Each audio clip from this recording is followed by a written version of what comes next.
Welcome back to Careers Unchecked. This is the final episode of season 2, and if you are watching this on YouTube, you might notice my background is a little different. I'm actually recording this from my office today. And I want to tell you all that this is not the episode I thought I would be recording when this season started. I have been trying to figure out how to say all of this in a way that feels clear and thoughtful and honestly just tied up in a nice little bow. And the truth is, I don't know if I'm ever going to get there. I'm still living this and I'm still figuring it out. So I've decided the only way to have this conversation is to just speak from the heart on where I actually am. I have decided to step back from this podcast for a season and significantly change the way I am showing up in my coaching business. And that has been a very hard sentence for me to say out loud. I've been practicing like the last 3 weeks with my team, with other people, and now I'm officially saying it to all of you.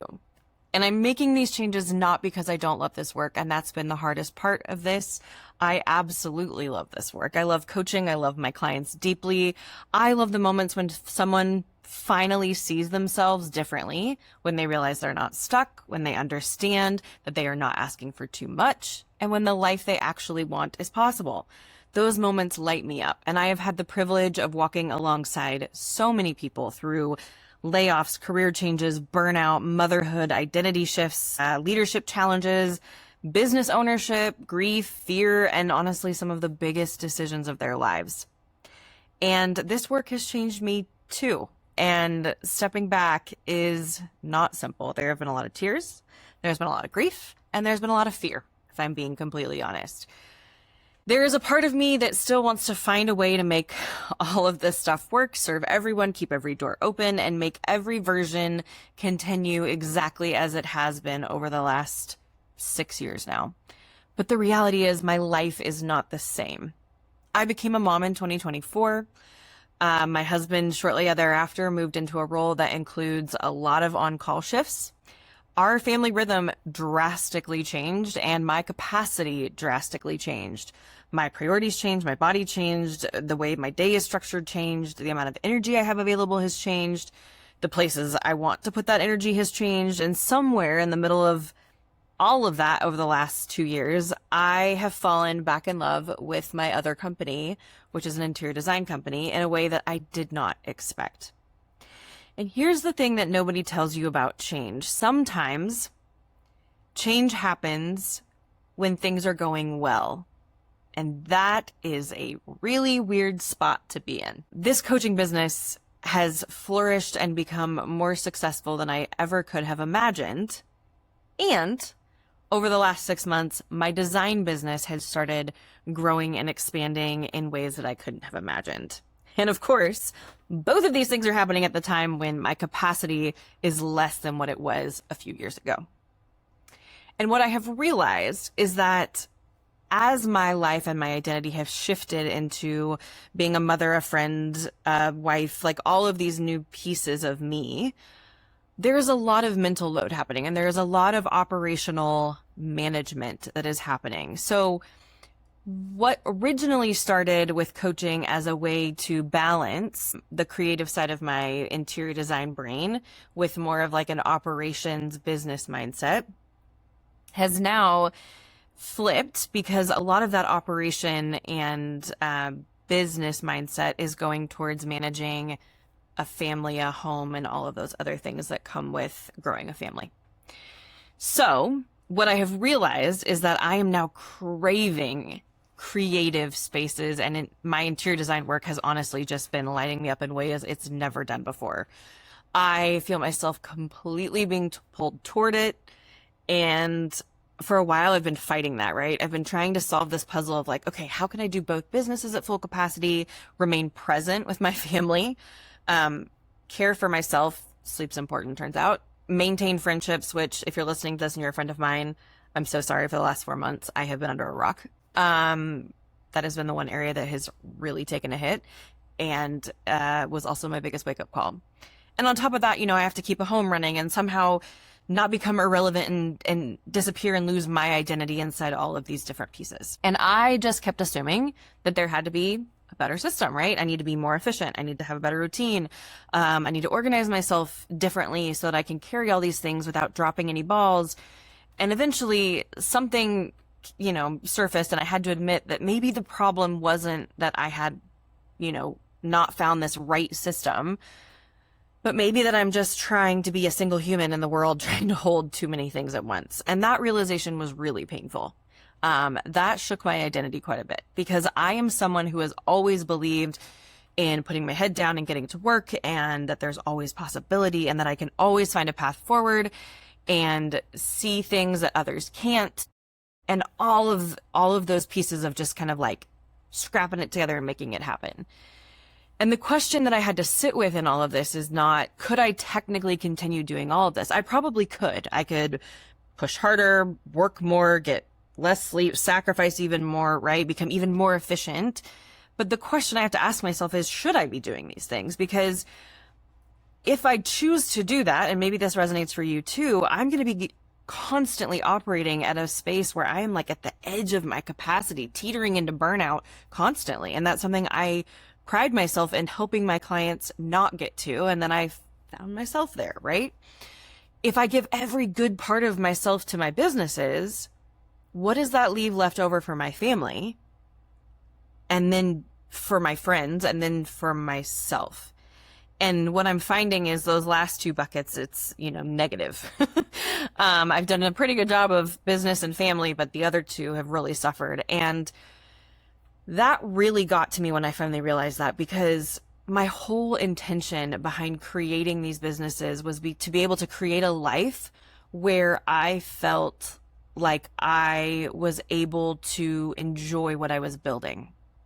And the answer over the last 6 months has been that I'm not enjoying it as much as I would like to. And I know I have spent years telling other women, other people, that they have the freedom to choose and the freedom to change. And I will be very honest, I'm going to stand by that. I still think you have those things. You do have the freedom to choose the job you want. You have the freedom to leave the job. You have a freedom to build a business if you want to. You have the freedom to change the business, right? Pursue goals, admit that goals no longer fit you. And that's the part that I think I want to zone in on, is freedom sometimes doesn't mean adding. It means removing things that are no longer a right fit. And I have watched so many clients exhale when they realized that they were allowed to make those choices. And I have reminded people that changing their minds does not make them flaky or irresponsible or inconsistent or ungrateful. In fact, I would say it makes them very intentional with what they want to do and be in this one beautiful life, right? It makes them human. It means they're paying attention to what's going on around them. And now I have to stomach my own words and realize that I've reached the part where I have to start believing in that for myself. And that has been much harder than I anticipated, because it's so much easier to give someone else permission, at least for me, than it is to receive it. It is so much easier for me to tell someone else, your life has changed, right? You had a child, things have expanded that you didn't expect, right? Your life is no longer fitting the plan that you originally had, and that's okay. And it's so easy for me to celebrate another person's pivot. And I'm sure some of you listening to this are like, yes, I want to celebrate this. I've already had a couple friends do that with me, and it's amazing, right? But when you've poured your heart into building something, changing it can really feel like a betrayal of the version of you who worked so hard to create this thing. And maybe for you, I know for me, it felt a lot like I wasted time and effort. It felt like I was disappointing people. It felt honestly like I was losing a huge part of my identity by making a small shift. But I don't believe our past selves need to stay where they are. In fact, that would mean that we weren't growing. And that's not something I want to do. So all of that being said, the version of me who started TC's Talent Career Coaching, TCC, 6 years ago, needed this business, right? I needed to prove that I could use the skills I built in grad school and in corporate to do something meaningful with my life. I needed to create a place where people could find support in the places that I wish I had had when I needed it, right? I needed to become a coach, a leader, a speaker, and a business owner in something that felt so strong to my identity. And I'm really proud of all that's been built. And I'm really grateful for everything that has come to fruition over the last 6 years and the relationships that I have built. And I don't have to keep living that exact life in order to honor all of that growth, right? maybe the lesson that I'm trying to leave you with today, and maybe myself a little bit too, is that you are allowed to be so grateful for a chapter and still close it. Or that we're allowed to love something and have our relationship with that change. Or be good at something and decide that it's no longer where you want to put your energy. That one really has messed with me, of like, I'm really good at something, but I'm choosing not to put my energy there. Whew, that's a hard one. You don't have to have some dramatic reason, right? My businesses are flourishing. They're doing so well. Nothing terrible has happened. And it's time for me to make a change so I don't burn out. And I just want you, if you are in this place where I am, where you've been wrestling with a decision that maybe is tied to your identity, I want you to hear me when I say you do not have to hate your work, resent your clients, damage your health, or lose yourself to finally say out loud, this is no longer working for me in the way that I wanted it to. And you are allowed to make a change before a situation becomes unbearable or filled with resentment. And I think many of us, especially women who are listening, have been conditioned to believe that, like, we need this court case, right? Before we change our lives, we need evidence, we need justification, we need everyone around us to agree that our reasons are valid, and we have to prove that we tried hard enough, and we have to stay until there's no other possible option. But our life is not a courtroom, and we don't have to prosecute our own unhappiness to make a different choice, right? Sometimes the reason is simply that you just know that this chapter is coming to a close for now. Something is shifting, my energies shift, or my priorities are different. And that the version of success you were chasing is no longer the version that you want. And knowing that just because this chapter is closing doesn't mean that it's closed forever. It can always be reopened later if that's something that you decide you want. For me, in this season, I want more time with my family. I want more time with my friends. I want more time with my husband and being able to be present. I want more room to take care of myself and work out on a consistent basis and get really good sleep. I want to build a business that fits into my life instead of constantly asking my life to bend around it, right? And right now, interior design is that business. It's where so much of my creative energy is feeling alive and ready to run. It's something that fits better in my life rather than having to bend around it. There's a little more time flexibility there. And it allows me to continue to show up in ways where I am fully giving my all rather than trying to compartmentalize where I can give my all. My clients don't deserve that. I don't deserve that, and my family and friends don't either. So here's what I want you to know. I'm not disappearing. Let me just start there. This sounds like I'm closing a business, and I'm not. Talent career coaching is not going away. But it is going to shift, right? I am going to still work with a small number of clients, but just in a more intentional capacity. I will be supporting long-term clients I've had for the past 6 years, people who have worked with me on and off over that time frame. I'm still here for you. I still gotcha. Anyone who's in their network that's a referral, I'll evaluate on a case-by-case basis and probably will still be here. I won't be coaching 4 to 5 days a week. I'm going to be coaching 1, probably, maybe 1 to 2. All of my resources, so my blogs, my tools, podcast episodes, everything that we've created, still going to be available because I still believe that the work that we have done and it's helping people. And I don't want to take that away from anybody. I want you to be able to access these things when you need them. It's just my voice may not be available as readily as it once was. And it also means I'm going to be making more space and more time for speaking engagements, for working with organizations, and really getting to drive some bigger change moments at a larger level that fits a little bit better with this chapter of my life. So all of that to say, I'm not going anywhere, but this is going to look a little bit different. And I don't exactly know what that different is going to be yet. And this, to be quite honest with you, is very uncomfortable for me. My 2 top Clifton strengths are strategic and futuristic. And what that basically cuts down to is I like having a plan, I like seeing a path, and I want to know how all the pieces connect.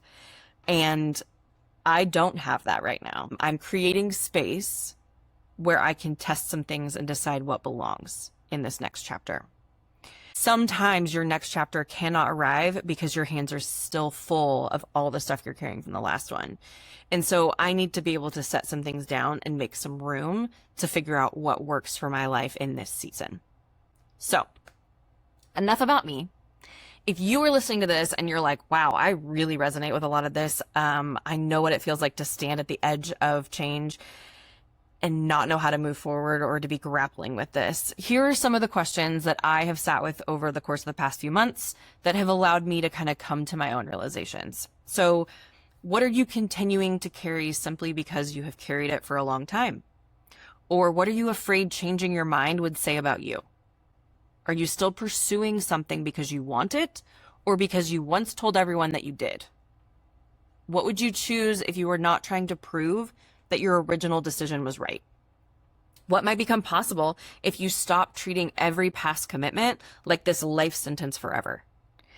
And I think most importantly, what does the version of you who exists today actually need? Not the version from 5 years ago, not the version who made the original plan, not the version that most people are comfortable with, or the version 12 years from now, but you today in the life you are actually living. What do you need from your career to make you feel fulfilled? Here's just a few reminders for you. You have the freedom to choose, and you have the freedom to change. You can change your mind about your career, your business, what success looks like. You can change your mind about how much you're willing to carry in this season or in this chapter of life. You can decide that a dream was right for one season and no longer right for the next. None of that erases what came before. None of it makes the work you've done meaningless or means that you failed. It means you are being an active participant in your own life. And I think that's what this podcast, Careers Unchecked, has always been about. Not creating the perfect career plan, not finding one answer and then holding on to it, with claws forever, but actually examining assumptions, expectations, and rules that keep us in these boxes or keep us disconnected from ourselves. It's about making conscious choices and paying attention and building a career and a life that reflects who you really are, even when you change over time because you're growing, which is normal, by the way. So a lot of this episode is me taking my own advice and saying the hard thing out loud. And it's also me choosing again and acknowledging that this chapter has changed and I don't know what comes next. And trusting that I don't have to have the entire thing mapped out to turn the next page in my book, right? So if you have been listening to this podcast and you have been enjoying it, I just want to say a heartfelt thank you. Thank you for listening. Thank you for sharing this space with me. Thank you for trusting me with the parts of your career and your life that have felt confusing or heavy, complicated, or hard to say out loud. And for every client who is hearing this, thank you so much for allowing me to walk beside you during a transition. You have changed me more than you will probably ever know, and have also given me spaces to change too. And this is the end of season 2 of Careers Unchecked. And I have to be honest, I don't know whether it's the end of Careers Unchecked or whether this podcast is going to morph a little bit and come back in a different form. I would love to be able to inject a lot of creativity and things that come from my design world into this space. If you have any ideas about that, feel free and shoot me a message. Because I do think there is a lot of crossover, and I want to be able to support folks in their careers, but also in some bigger decisions about how you live too. Anyway, I'm not forcing myself to have the answer at this point. I'm going to let there be space, and I'm going to pay attention to what comes alive over the next month or 2 or 3 as I grapple with what feels right. My voice isn't going anywhere, and I'm going to choose to trust myself enough to know that whatever comes next is the right thing for me and the life I want to live. And I hope you'll do the same. So this is see you later, and we'll be back maybe with a 2.0 version, or maybe with something totally new. I don't know. But until then, thank you so much for listening. We have over 50 plus episodes at this point, and it is phenomenal. They aren't going anywhere. So please, if you want to hear from me, listen to your heart's content.